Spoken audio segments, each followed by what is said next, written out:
What is going on YouTube? Welcome back to another video. I've been absolutely thrashing my charcoal grill. I cannot get enough of it. So what better time to bring you along to show you what I'm cooking up today. It'll be something more on the simple side, just real basic. We can just enjoy the vibe, you know, kick back, put your feet up after work while you're watching this. Please make sure to like, subscribe, and comment if you enjoy this content. And we'll just get straight into it. Here's old girl. She's had a few modifications last time you seen her. This old Argentinian man installed a rotisserie for me. Looking to do a lot of pork with this rotisserie. I think I still have to do beef, but I'll show you how I like to start my coals. Here's an update of that dirt patch that was outside. It's all flat, and we've probably gained about, what's that, like 3 meters out. And look at the day Wellington is putting on for us today. Choo! Oh, she's blue. It's fucking beautiful, man. It's literally the perfect day for grilling. We have a slight southwesterly breeze, but that's alright, it's gonna cool us down. Bro, life cannot get any better than this. I didn't come to do all of this, by the way. Some guy in the digger came through. He done heaps of work. And it's looking like this. First step, lighting the barbecue. I've got my chimney. I've been using these charcoal briquettes. These are pretty mean, and a couple leftovers from the other session. So these go on. Oh bro, there's a helicopter right when I'm talking. There's 2 helicopters.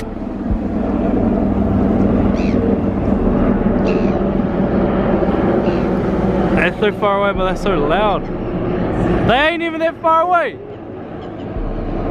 They're literally right above my head. They look like some military Modern Warfare 2 type shit.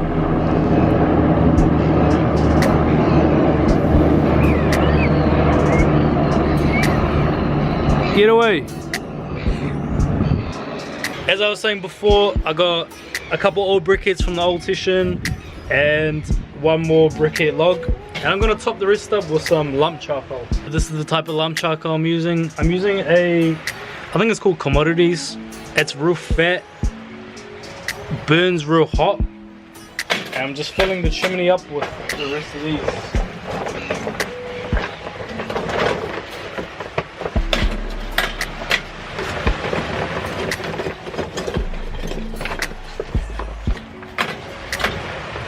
So usually I go real hard and I overfill the chimney. Today I'm cooking up, you know, a few lamb chops and some pork sausages, so I don't really need that much. It's a bit extra, to be honest. I could do with less, but this would be alright. This would be alright. I've got a fire lighter right there. I know some weirdos in the comments, or people might send me a message, bro, don't use that one, use the natural one.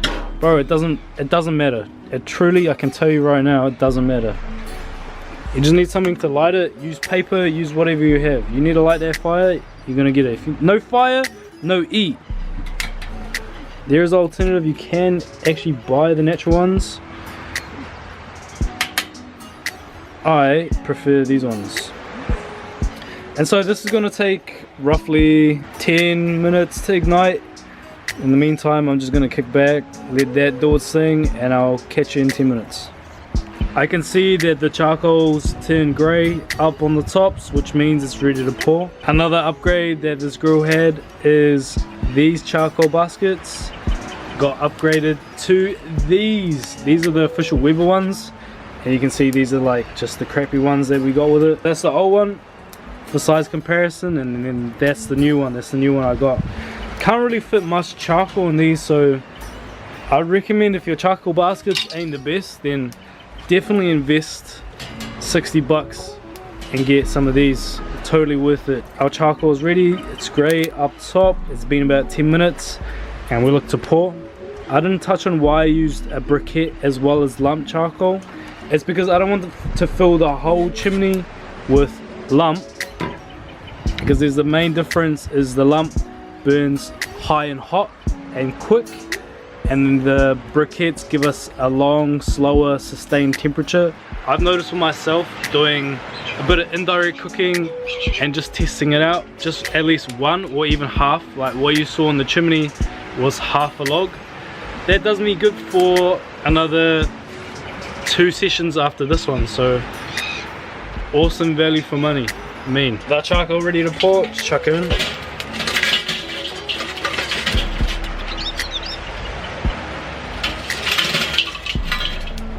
And I just like to even it out. Put a briquette by the lump, put a lump by the briquette, and there's no better way to test how hot each sides are than putting your hand over it.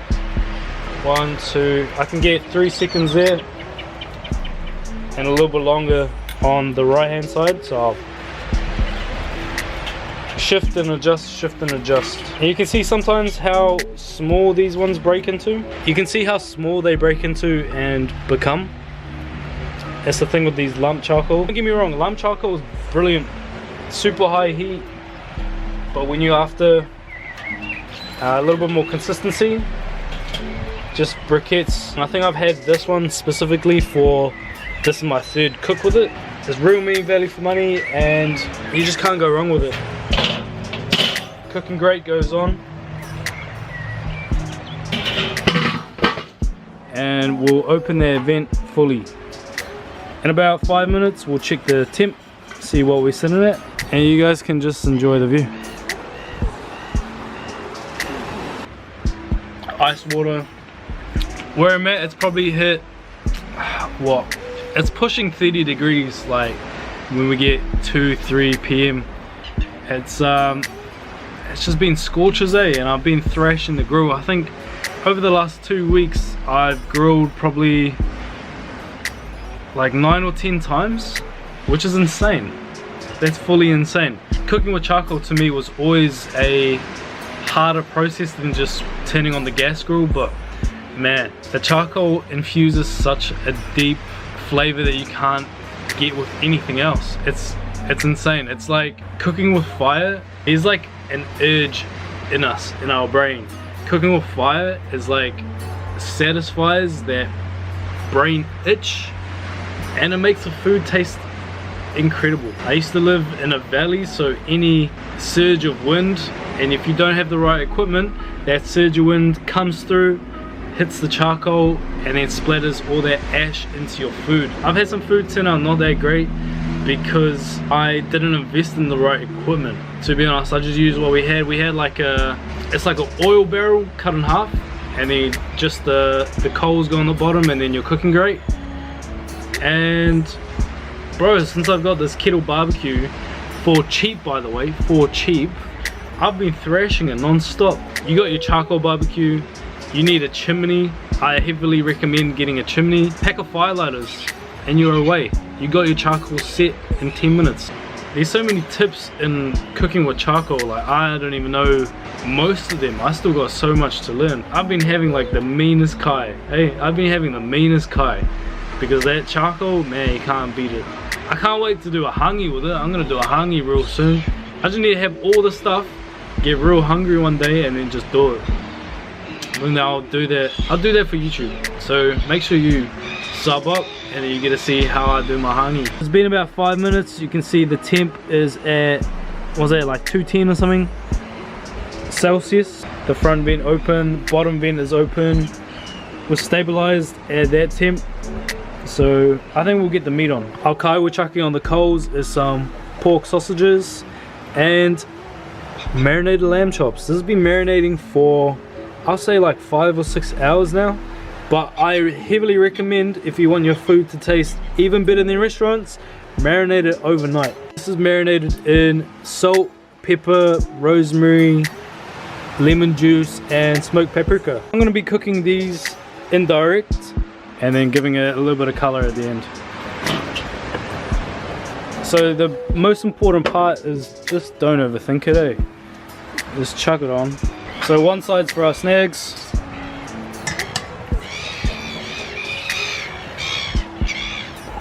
Why are there so many seagulls? Other side for our chops.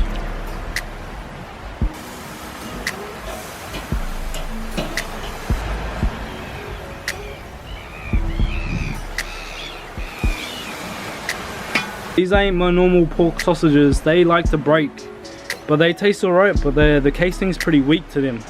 So we'll put the lid on and we'll come back in 5 minutes.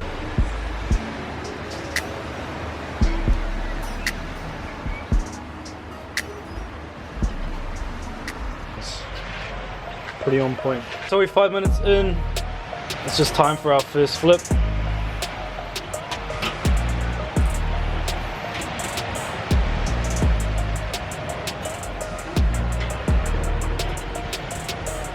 The bigger, thicker parts, like that.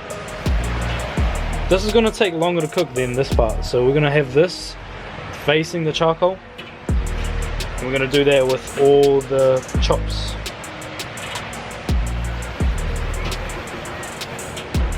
And that's just a little trick to make sure everything kind of cooks evenly. Lid goes back on and I'll see you in another couple minutes. We're at the 15-minute mark. First thing I can see is my snags. Another one has split, which is all good. Oh, yeah, a few of them are split. That's alright, I'll get some color on them now. So these ones have just recently split. Keep all the juices inside, I've taken them off.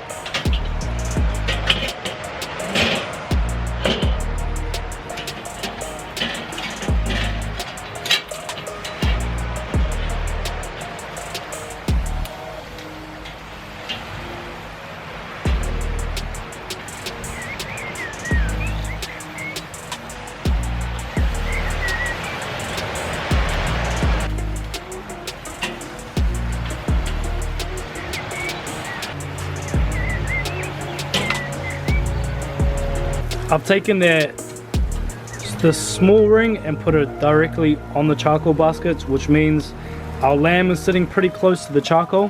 What that allows is a mean sear, and we're going to be doing this for like a minute each side. It's going to allow also all that smoke, all that charcoal flavor is going to go into the meat. So all it needs is a minute per side. You can see all the caramelization happening on that lamb chop. That's flavor. Oh, that's money. That's our plate. The bread's around the charcoal, so I'm just gonna chuck it on. Give this a light toast. Just one side's good. You can see on the color of the actual chops, it's more like a pinkish color. That's not only because of seasonings, but because how we cooked it with the charcoal. You can see the caramelization. Bro, I'm so excited for these. Caramelization. No black spots because we managed the fire. Seasonings, our rosemary's still intact. That's flavor. That's all flavor, baby. That's all flavor. Bread's pretty toasty. Don't want to go too hard with them, otherwise they're gonna go hard, break apart. It's gonna taste yucky.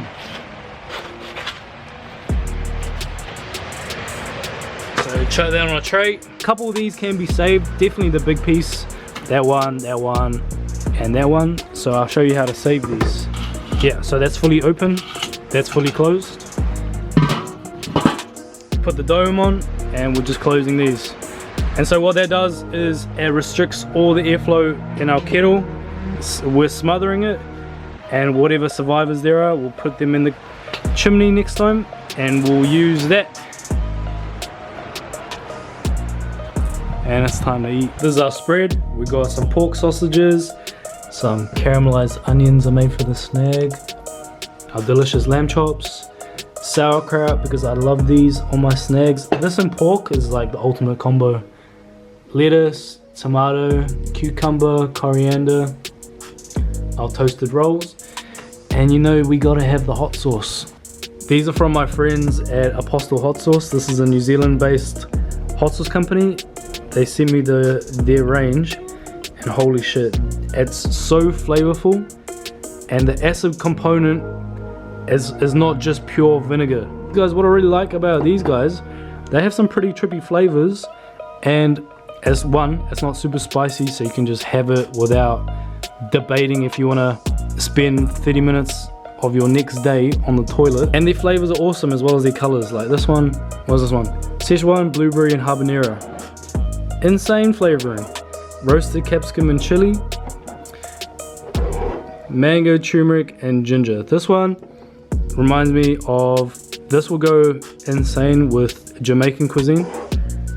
This goes insane with Asian cuisine. And this is like such a mean all-rounder. But I think my overall favorite is this one.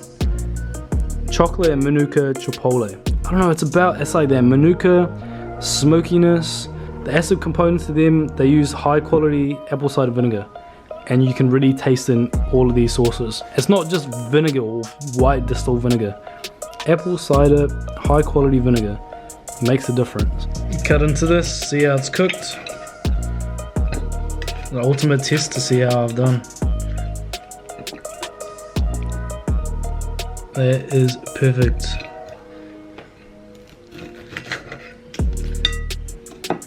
Little taste. And that's fire. I'm gonna leave you right there because I'm gonna absolutely smash this feast. Please make sure you like, share, comment, subscribe. Just send it to your friends. You know, we're gonna be pumping out YouTube videos left, right, and center as barbecue season.